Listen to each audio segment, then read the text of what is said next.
Assalamualaikum warahmatullahi wabarakatuh. Kami dari kelompok 3 izin mempresentasikan hasil diskusi kami yang berjudul Parasitologi Giardia lambia dengan anggota kelompok saya Anggun Alkarni, selanjutnya Angel Caroline, Anggun Azahra, dan juga Saskia Ramadhani. Untuk materi yang pertama akan dijelaskan oleh teman saya. Kepadanya saya persilahkan. Apa itu parasit Giardia lambia? Parasit Giardia lambia adalah parasit protozoa yang memiliki flagela sebagai alat gerak. Parasit ini termasuk dalam kelompok Flagellata, yang merupakan protozoa dengan satu atau lebih flagela. Parasit Giardia lambia memiliki dua bentuk utama, yaitu trofozoid dan kista. Trofozoid yaitu bentuk aktif yang hidup di dalam usus, sedangkan kista merupakan bentuk dorman yang tahan lingkungan luar dan menular bila tertelan. Parasit Giardia lambia memiliki beberapa karakteristik ciri, antara lain bentuk, habitat, dan penyakit. Parasit Giardia lambia memiliki bentuk yang unik dengan flagela yang digunakan untuk bergerak. Parasit ini hidup di dalam usus halus manusia dan beberapa hewan seperti tikus. Giardia lambia dapat menyebabkan penyakit yang dinamakan giardiasis atau lambiliasis, yang ditandai dengan gejala seperti diare, sakit perut, tekstur feses bisa bergantian antara cair, lembek, dan berminyak, mual-mual, serta penurunan berat badan. Ada struktur pada parasit Giardia lambida. Yang pertama ada anterior flagella, digunakan untuk pergerakan dan terletak di bagian depan tubuh Giardia, membantu organisme ini untuk bergerak dalam usus inang. Yang kedua ada posterior flagella, berperan dalam pergerakan, membantu Giardia untuk berenang dan mempertahankan posisinya di saluran pencernaan. Yang ketiga, ventral flagella, terletak di sisi bawah tubuh dan turut membantu mobilitas.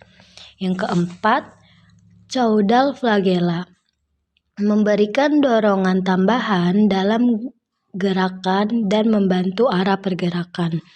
Yang kelima, cakram ventral, struktur penempel yang memungkinkan Giardia menempel pada dinding usus inang agar tidak terbawa aliran usus dan bisa menyerap nutrisi dari inang.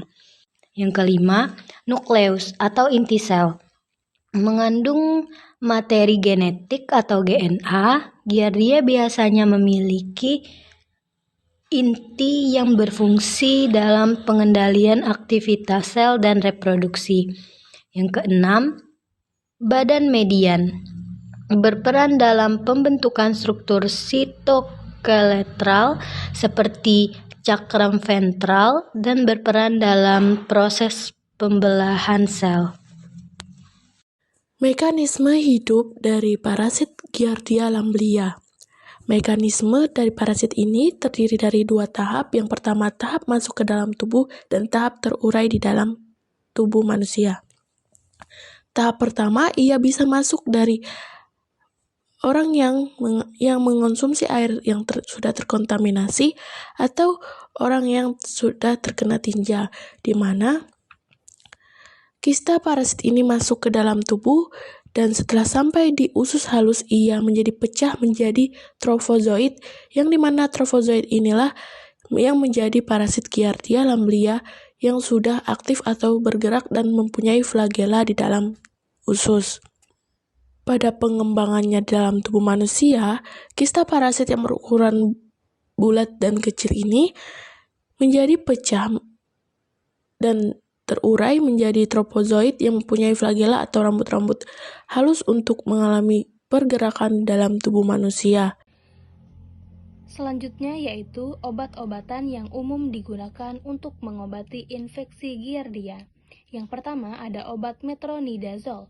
Obat ini bekerja dengan cara menghambat sintesis DNA parasit sehingga menghambat pertumbuhan dan reproduksi parasit. Yang kedua ada obat tinidazol. Obat ini memiliki mekanisme kerja yang sama dengan metronidazole, yaitu menghambat sintesis DNA parasit. Yang ketiga, ada obat praziquantel.